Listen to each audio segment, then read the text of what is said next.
नमस्कार विद्यार्थी मित्रांनो. आपण एक नवीन बॅच चालू करतोय, ती म्हणजे अंकगणित बुद्धिमत्ता PYQ सिरीज. ह्याच्यामध्ये बाळांनो, आपण जेवढे आयोगाने प्रश्न विचारले ते सगळे आपण ह्या ठिकाणी डिस्कस करणार आहे. आता बऱ्याच विद्यार्थ्यांच्या मनामध्ये हा डाऊट असेल की सरांनी किती प्रश्नपत्रिका कव्हर केल्या, कोणत्या वर्षापासून कव्हर केल्या. बाळांनो, जेवढ्या अवेलेबल प्रश्नपत्रिका आहेत त्याच्यानुसार जर मी विचार केला तर ह्याच्यामध्ये टोटल तुम्हाला 135 प्रश्नपत्रिका बघायला भेटतील. म्हणजे आयोगाच्या वेबसाईटवर जेवढ्या प्रश्नपत्रिका आहेत तेवढ्या सगळ्या मी ह्या ठिकाणी डिस्कस केल्या. तर प्रथम मी तुम्हाला हे सांगेल की आपण किती क्वेश्चन पेपर ह्या ठिकाणी डिस्कस करणार आहेत ते सांगतो. ह्या ठिकाणी जर बघितलं तुम्ही तर असिस्टंट मोटर व्हेकल इन्स्पेक्टर जे आहे ते 2003 पासून ते 2020 पर्यंत. ते म्हणणार सर मग 2020च्या पुढे काय झालं, तर ह्याच्यामध्ये 2020, 21, 22 म्हणजे इथनं पुढे जर बघितलं तुम्ही तर ह्याच्यामध्ये तांत्रिक सेवा पूर्व परीक्षा अशा पद्धतीने परीक्षा आली. त्यामुळे अशी तुम्हाला आता ही EMFEI ची पूर्व परीक्षा बघायला भेटते 2020 पर्यंत. फॉरेस्टची जर बघितली तर 2019 पर्यंतचे पेपर आहे, 2007 पासून ते 2019 पर्यंतचे टोटल 8 पेपर ह्याच्यामध्ये आहेत. ह्याच्यामध्ये तांत्रिक सेवा पूर्व मध्ये जर बघितलं तर 2021-22. आता त्याच्यामध्ये तुम्हाला मी अगोदरच सांगितले की 2020 पर्यंतच पेपर आहेत, म्हणजे 21-22 मध्ये तांत्रिक सेवा पूर्व परीक्षा चालू झाली. मग ते इथे आहे की 2021-22. लिपिक टंकलेखक 2011 पासून ते 2017 पर्यंत. 2017ला पूर्व झाली, त्यानंतर मुख्य वगैरे अशा पद्धतीचं पॅटर्न चालू झालं. त्यानंतर गट ब गट क अशा इंडिपेंडंट एक्झाम चालू झाल्या. मग 2011 पासून ते 2017 पूर्व. आता ह्या ठिकाणी मुख्य परीक्षा 2017ची इथं झाली. त्यानंतर 2018, 19, 21 आणि 22 ह्या ठिकाणी पण गट क चा जरी पूर्व परीक्षेचा पेपर एकत्र झाला असेल तर मुख्यच वेगळे झाले होते. तर त्या अनुषंगाने आपण अशा पद्धतीने घेतलाय पार्ट. राज्य उत्पादन शुल्काची पूर्व 2017ला झाली, त्याची मुख्य इथं झाली. पण मी तुम्हाला अगोदरच सांगितले की 2018, 19 ह्या ठिकाणी 21, 22 ह्याच्यामध्ये कसं होतं की लिपिक टंकलेखक मुख्यचा पेपर असायचा, राज्य उत्पादन शुल्काचा मुख्यचा पेपर असायचा. आता तसा पॅटर्न ह्या ठिकाणी राहिलेला नाही. तर गटकचा एक पूर्व परीक्षेचा म्हणजे पेपर एक एकत्रित असतो, मुख्यचा एकच पेपर राहील, अशा पद्धतीचा आता नवीन पॅटर्न आहे. कर सहाय्यक जर बघितलं तर 2014 ते 2017 पूर्वपर्यंतचे, पुन्हा 2017, 18, 19, 21 आणि 22 हे मुख्य पेपर अशा पद्धतीने. 2017ला ह्याची पूर्व परीक्षा झाली होती, 2017ला इंडिपेंडंट. 2014, 15, 16ला अगोदर कसं सिस्टम असायची की एकच पेपर व्हायचं आणि त्याच्यावर सिलेक्शन असायचं, पूर्व नसायचे, मुख्य नसायचे. तांत्रिक सहाय्यकला जर बघितलं तर 2013 आणि 2016ला एक्झाम झाली होती. ओके, त्यावेळेस पण ह्याच्यामध्ये कसं असायचे, ही सरळ सेवा टाईपची परीक्षा होती, पेपर झाला की सिलेक्शन.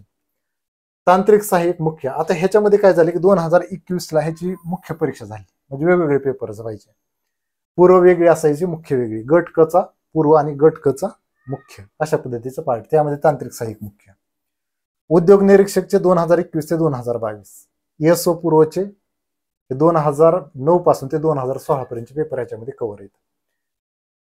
पुढे गेल्यानंतर तुम्हाला मी ह्याच्यामध्ये सगळ्यात महत्वाचा पार्ट मला तुम्हाला सांगायचं तो अशा पद्धतीचा आहे. इथे ESO मुख्य बघा 2022 शेवटची, PSI पूर्व 2016 आणि मुख्य कधीची 2022ची. STI पूर्व बघितलं तर 2016 आणि ह्या ठिकाणी मुख्य होती STI ची 2022ची. बघा हे मुद्दा मी तुम्हाला साल इथं सांगते, 2022, 2016 वगैरे अशा पद्धतीचं पार्ट. इथं जर बघितलं गट ब संयुक्त पूर्व, ह्या ठिकाणी बाळांनो बघा 2017, 18, 19, 20, 21 आणि 22 पर्यंत पूर्व परीक्षा. पण पुढे काय झालं, 2023ला गट ब आणि क ह्याची संयुक्त पूर्व परीक्षा झाली 2023ला.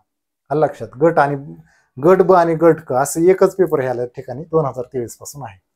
गट क ची संयुक्त पूर्व परीक्षा 2018, 19, 21 आणि 22 तर आपण हे घेतलेलं आहे. आणि 2023 ची पूर्व पण ह्याच्यामध्ये आपण कव्हर केली. गट ब मुख्य 2023 ह्याच्यामध्ये कव्हर केले आपण, गट क मुख्य 2023 पण ह्याच्यामध्ये कव्हर केले. अगोदर कसं असायचं की लिपिक टंकलेखक मुख्य वगैरे असे पेपर व्हायचे, किंवा STI मुख्य असायचा, PSI मुख्य असायचा. तर तसं नाही, आता गट ब चा एकच मुख्यचा पेपर असेल, गट क चा पण मुख्यचा एकच पेपर असेल. तर हे पेपर पण ह्याच्यामध्ये मी कव्हर केले. ह्याच्यामध्ये जर बघितलं राज्यसेवा पूर्व 2022 पर्यंत ह्या ठिकाणी आपण कव्हर केले. आणि राजपत्रित पुन्हा या ठिकाणी राजपत्रित पाहिजे, राजपत्रित नागरिक सेवा पूर्व परीक्षा 2023. म्हणजे तुम्हाला एवढं सांगायचं की मला 2023 पर्यंत सगळे पेपर ह्याच्यामध्ये आपण अपडेट केले, म्हणजे एक सुद्धा क्वेश्चन पेपर आपला शिल्लक राहिलेला नाही. 2023 पर्यंत, 2023 पर्यंत म्हणतोय मी तुम्हाला, 2023 पर्यंत जेवढ्या मुख्य परीक्षा झाल्या 2023 पर्यंत तेवढ्या सगळ्या ह्याच्यामध्ये आपण कव्हर केल्या. टोटल क्वेश्चन पेपरची जर तुम्ही बेरीज केली तर 135 क्वेश्चन पेपर मी ह्याच्यामध्ये डिस्कस केले. आता तुम्ही म्हणणार सर ह्याच्यामध्ये काय काय प्रश्न विचारले, ते प्रश्नाचं स्वरूप पण सांगतो, घटकनिहाय प्रश्न पण सांगतो. तुम्हाला असं वाटायला नको की सरांनी हे प्रश्न डिस्कस केले नाहीत आपल्याला.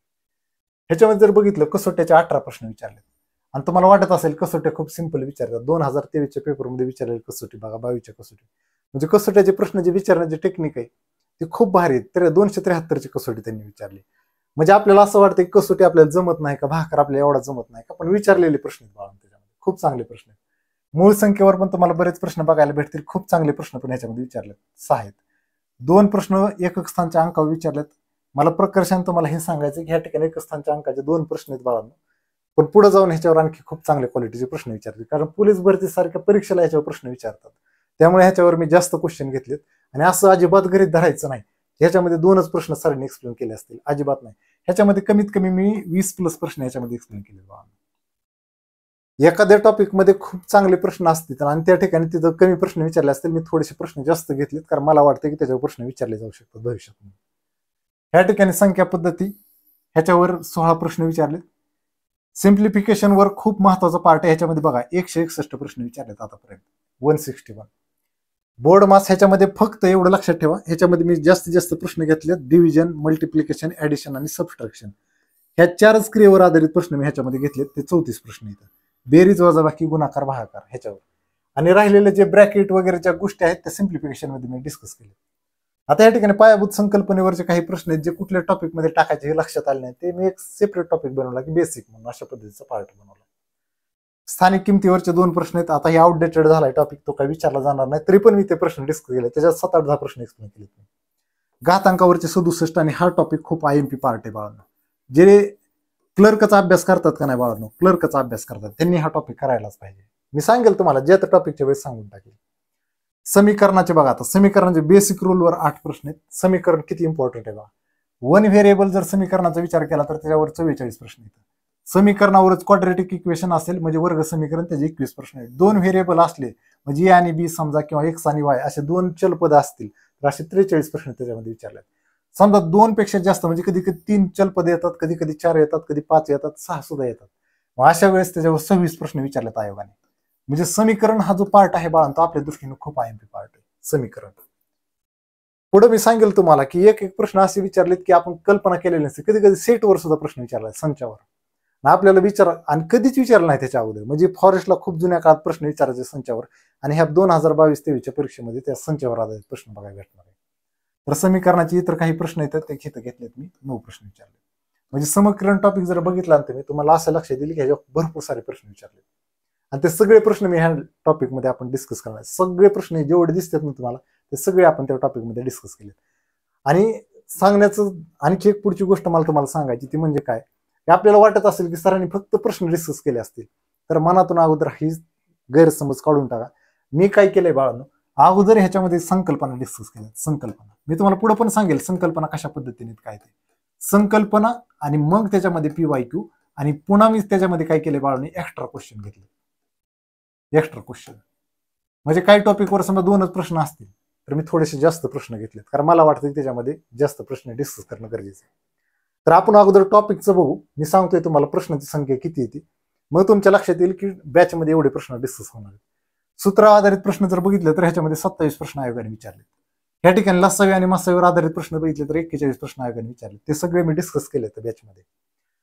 श्रेणीमध्ये आपण काय केले, अंकगणितीय श्रेणी असेल, भूमितीय श्रेणी असेल, किंवा वर्गाची सिरीज असेल, वर्गाची सिरीज किंवा घनाची सिरीज असेल, त्याच्यावर काही एकच प्रश्न विचारलाय. पण तरी सुद्धा मी त्याच्यावर भरपूर सारे प्रश्न घेतलेत. असे टोटल 44 प्रश्न आयोगाने विचारले आणि माझे एक्स्ट्रा प्रश्न त्याच्यामध्ये 20 जास्त येतात. म्हणजे जवळजवळ ह्या टॉपिकवर 60 ते 70 क्वेश्चन मी घेतले. म्हणजे परिपूर्ण बॅच असल्यासारखी बॅच आहे. प्रमाण गुणोत्तरचे इथं भले 48 प्रश्न असतील, पण मी सांगतो तुम्हाला मी ह्याच्यामध्ये 70+ क्वेश्चन डिस्कस केले ह्या टॉपिकमध्ये.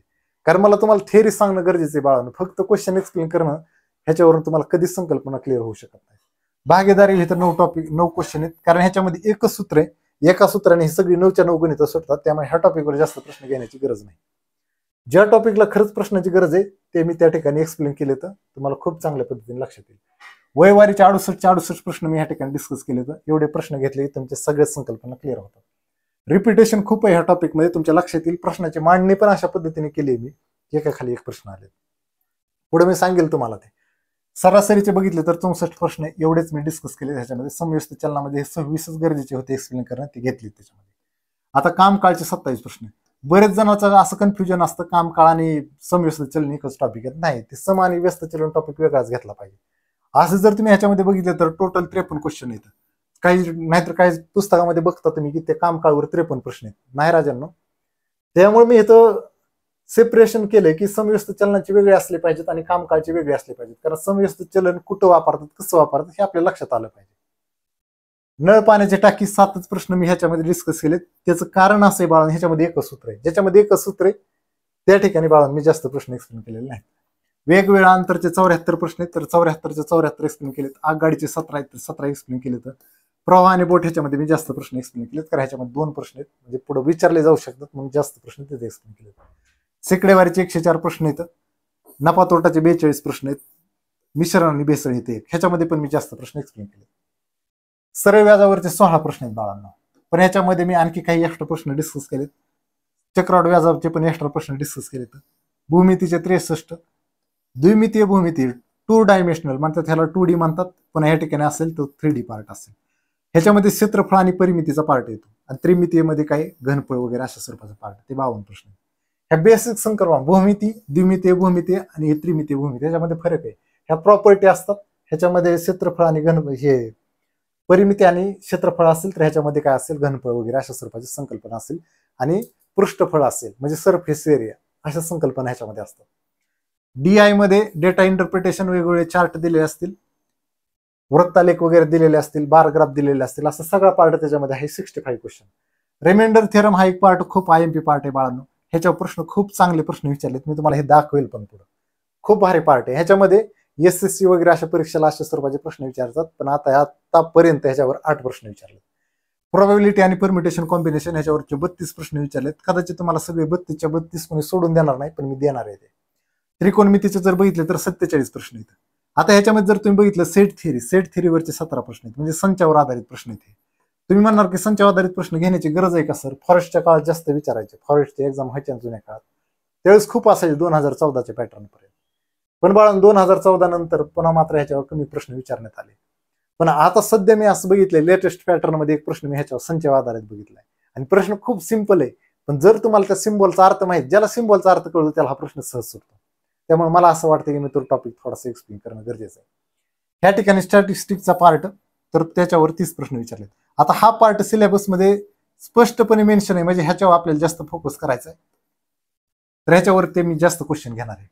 आणि ह्याच्यामध्ये बाळांनो टोटल प्रश्नांची संख्या आहे 1493, म्हणजे गणिताच्या प्रश्नांची संख्या 1493 आहे. बघा आता पुढचा पार्ट जर तुम्ही ह्याच्यामध्ये बघायला गेला बुद्धिमत्तेचा, तर बुद्धिमत्तेमध्ये किती प्रश्न विचारले, इतकं सुटसुटीत बाळांनो ह्याच्यामध्ये मी पार्ट केलेत. तुम्ही म्हणणार की सरांनी इतकं ऍक्युरेट अनालिसिस केलं ह्याच्यामध्ये, की क्वेश्चन संख्या कशी आहे, कसे प्रश्न विचारलेत, प्रश्नाची सिरीजच अशी काय, हे सुद्धा तुम्हाला लक्षात येईल की आयोगाने त्यावेळेस काय विचारलं होतं ना आता काय. तुम्ही ह्याच्यामध्ये एक जर बघितलं ना माझ्या शिकवण्यामध्ये, तर माझे लिंक खूप भारी आहे. म्हणजे प्रश्न एखाद्या मांडण्याचा क्रम सुद्धा इम्पॉर्टंट आहे. मी प्रश्न जेवढे घेतलेत ते क्रमानुसार घेतलेत, म्हणजे परीक्षेनुसार नाहीत घेतले, मी त्याच्या संकल्पनेनुसार प्रश्न मी एक्सप्लेन केले. आता ह्या ठिकाणी बाळांनो बघा, पहिला टॉपिक आहे इनइक्वॅलिटी. टॉपिकचं इंग्लिशमध्ये नाव आहे, त्यामुळे काय घाबरून जायची गरज नाही. म्हणजे ह्याला मॅथमॅटिकल ऑपरेटर म्हणतात, greater than, less than, equal to अशा प्रकारचे चिन्ह असतात त्याच्यामध्ये, त्याला मॅथमॅटिकल इनइक्वॅलिटी म्हणतात. मिरर इमेज म्हणजे आरशातील प्रतिमा, पाण्यातील प्रतिमा 13 प्रश्न आहेत. पेपर कटिंग फोल्डिंग त्याचे 31 प्रश्न आहेत. तर टोटल जर बघितलं तर ही टॉपिक एकत्रच आहे, ह्याचे 44 प्रश्न आहेत. ह्याचे 44 प्रश्न आहेत. म्हणजे पाहणार काय विचार करतो की मिरर इमेज वेगळा असेल, पाण्यातील म्हणजे आरशातील प्रतिमा वेगळा टॉपिक आहे, पाण्यातील प्रतिमा वेगळा आहे, किंवा पेपर फोल्डिंग पेपर कटिंग वेगळा आहे. अजिबात नाही. हे सगळ्या संकल्पना ह्या पेपर फोल्डिंग पेपर कटिंग मध्येच आहेत, ज्या आरशातील प्रतिमा आणि पाण्यातील प्रतिमेतल्या आहेत. असे टोटल 44 प्रश्न आहेत त्याच्यामध्ये. हा टॉपिक वरचा टॉपिक सगळ्यात IMP, त्याच्यानंतर हा टॉपिक. का? कारण वरच्या टॉपिकवर खालचा टॉपिक जमू शकतो. आता या ठिकाणी बायनरी लॉजिक म्हणजे खरे खोटे, ह्या ठिकाणी खरे खोटे टॉपिक आहे. खरे खोटेचे टोटल क्वेश्चन किती बाळांनो 27 प्रश्न आहेत. आपण 27च्या 27 एक्सप्लेन करणार आहेत. ह्या ठिकाणी सुलॉजिझमचे बघितले तर आपण या ठिकाणी 53 क्वेश्चन आहेत. 53 क्वेश्चन एक्सप्लेन करत असताना आजकाल एक नवीन कंडिशन विचारतात, शक्यतेची. मग शक्यतेची कंडिशनचे प्रश्न आपले चुकतात, कारण का सरांनी आपल्याला सांगितले असते सर्वची आकृती काढत असताना ह्या ठिकाणी अशा स्वरूपाचा पार्टच घ्यायचा असतो. पण कुणी सांगितलेलं नसतं एका एक होणारे गोल सुद्धा सर्वची आकृती असते. मग ह्या गोष्टी ज्या असतात बाळांनो त्या तुमच्यापासून लपवल्या जातात. त्यामुळे आता नवीन लास्ट जो पॅटर्न आलाय, लेटेस्ट पॅटर्न, त्यानुसार प्रश्न पोरांना जमत नाही. शक्यतेच्या केस त्या पण आपण डिस्कस करण्यात.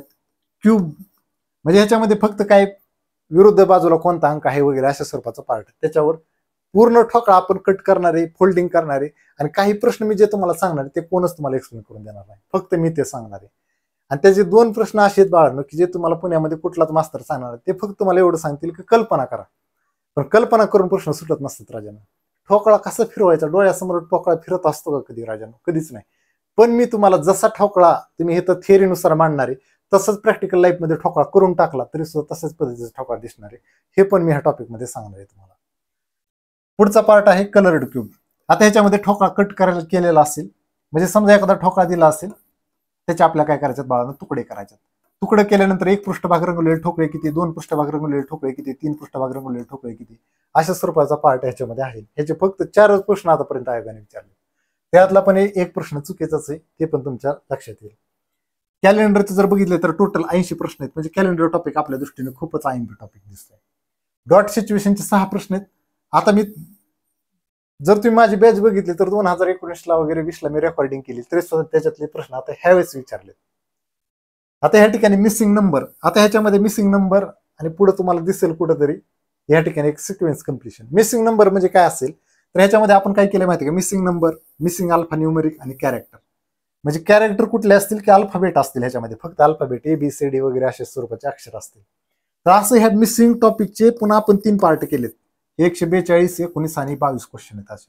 तर पहिले मिसिंग नंबरवर सगळ्यात जास्त प्रश्न आहेत. आता मिसिंग नंबर म्हणजे काय, समजा त्रिकोणात अशी संख्या दिलेली असेल, ह्या ठिकाणी 4, 3, 2 आणि ह्या ठिकाणी समजा 9 असा पार्ट दिलाय. तर ह्याच्यामध्ये ह्या आकृतीवर आधारित जे प्रश्न असतील का नाही त्याला मी मिसिंग नंबर असं एक टॉपिकला नाव दिलंय. मग त्यात अल्फा न्यूमरिक असले तर अल्फाबेट आणि नंबरचा वापर केलेला असेल, असे एवढे प्रश्न ह्याच्यामध्ये आहेत.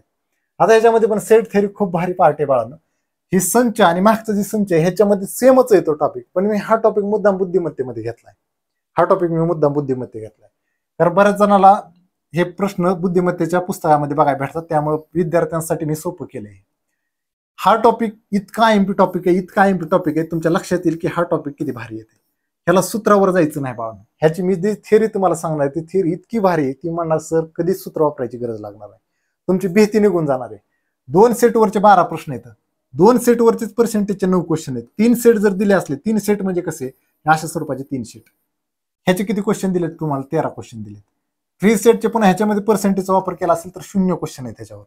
मिसलेनियस ह्याच्या व्यतिरिक्त हेच आकृती तीच असेल, 3 सेट असतील, 2 सेट असतील, पण बाळा ह्याच्यामध्ये पण एक टेक्निक आहे. पुन्हा कधी कधी एम्बेडेड आकृती असते, 3 आकृत्या 4 आकृत्या सुद्धा एखाद्या एम्बेडेड होतात.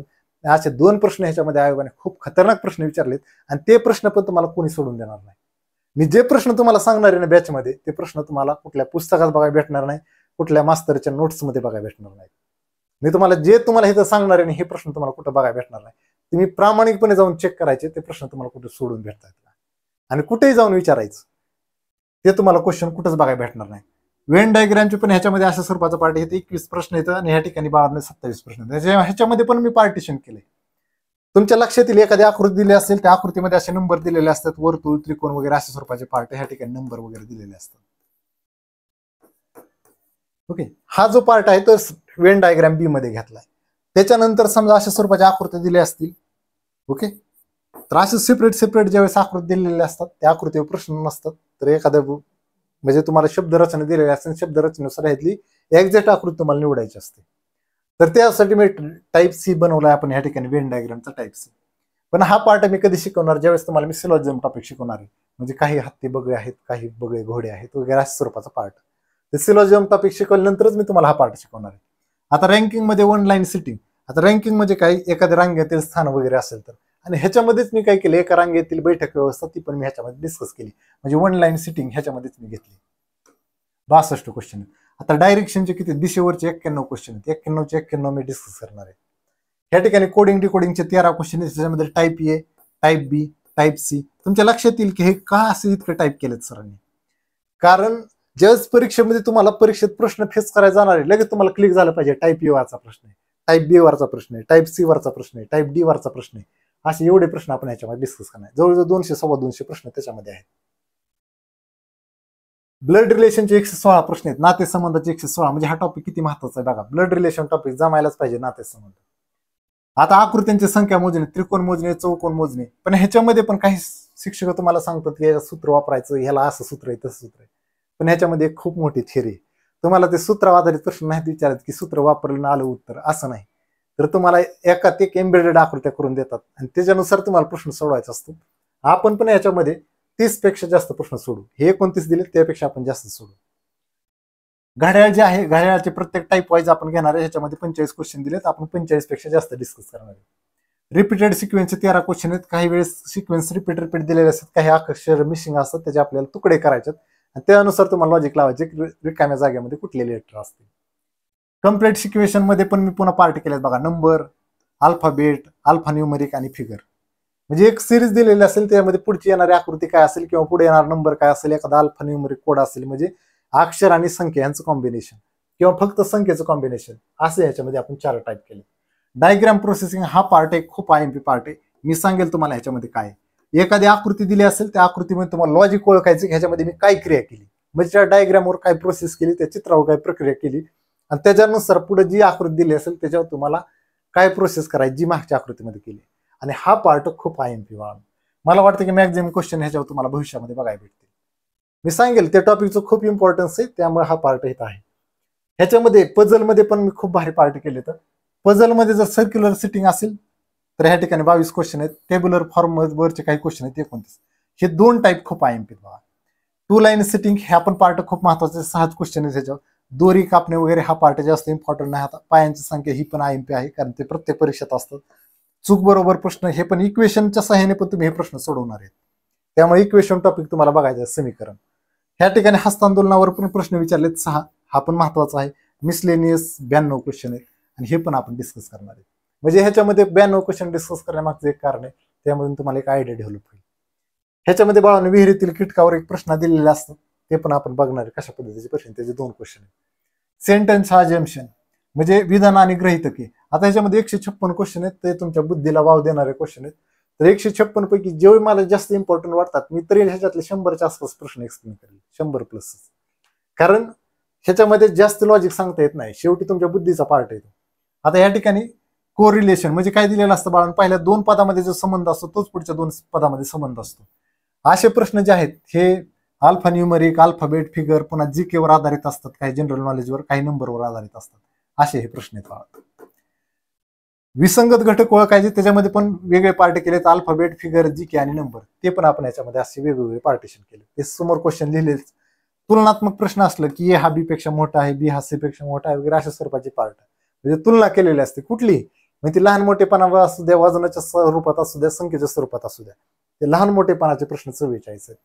आता एखादी आकृती दिलेली असेल आणि त्याचा एखादा छोटासा पार्ट दिलेला नसेल, किंवा हा पार्ट जो आहे तो आपल्या ह्याच्या एम्बेडेड फिगर मध्ये अशा स्वरूपाचा पार्ट आहे की एखादी आकृती असेल की ज्याच्यामध्ये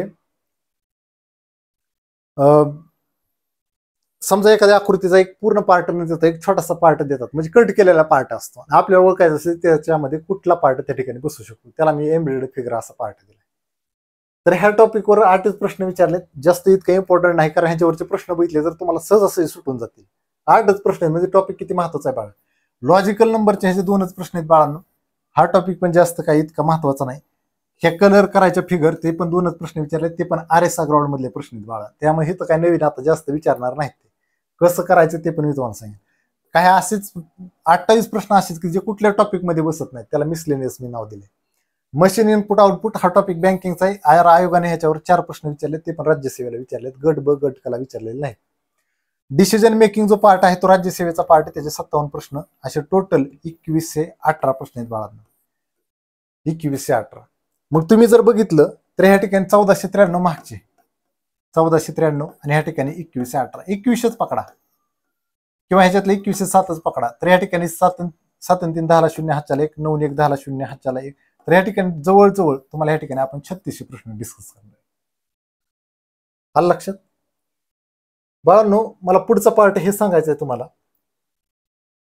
की आपण समजा PYQ चे किती क्वेश्चन डिस्कस केलेत. PYQ चे आपण ह्या ठिकाणी समजा डिस्कस केलेत समजा 3600 प्रश्न. ह्या ठिकाणी मी काही एक्स्ट्रा क्वेश्चन डिस्कस करणार आहे बाळांनो, काही एक्स्ट्रा क्वेश्चन मी डिस्कस करणार आहे. ते कमीत कमी मी सांगतो 500 प्लस असणार आहेत, 500-600च्या प्लसच असणार आहेत. आतापर्यंत गणिताच्या बॅचमध्ये जर तुम्ही बघितलं तर त्यामध्येच कमीत कमी 200-400च्या पुढे प्रश्न डिस्कस केलेले असतात. तर जवळजवळ 4000च्या प्लस क्वेश्चन आहेत, म्हणजे 4100च्या पुढेच प्रश्न असतील. मी तुम्हाला हे पण सांगतो, ह्याच्यापेक्षा जास्तच प्रश्न असतील पण कमी असणार नाहीत बाळा.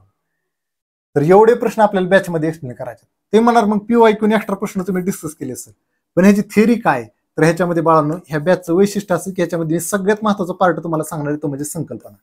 संकल्पनावरच आपण सगळं चालणार आहे. पहिल्यांदा टॉपिक सुरू झाला, टॉपिकच्या सुरुवातीला आपण संकल्पना डिस्कस करणार आहे. पहिल्यांदा संकल्पना, नंतर PYQ क्वेश्चन. आणि तुमच्या असं लक्षात येईल की मी जी तुम्हाला संकल्पना सांगते त्याच्या बाहेर प्रश्न नाही. मी अगोदर टॉपिकच्या सुरुवातीला जी माहिती बेसिक इन्फॉर्मेशन मी तुम्हाला सांगणार, जी बेसिक इन्फॉर्मेशन मी सांगणार आहे बाळा, त्या बेसिकच्या बाहेर काहीच पार्ट असणार नाही. मी तुम्हाला बेसिकवर किती चांगल्या पद्धतीने लक्ष द्यायचं तुम्ही ठरवायचं.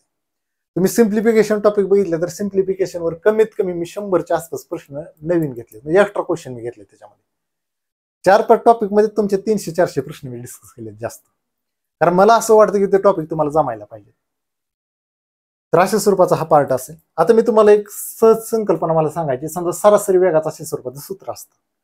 मग सरासरी वेगाचं हे सूत्र आहे, पण बऱ्याच जणांच्या मनामध्ये डाऊट असतो की सर सरासरीच वेगाचं हे सूत्र आहे का, फायनल हेच आहे का?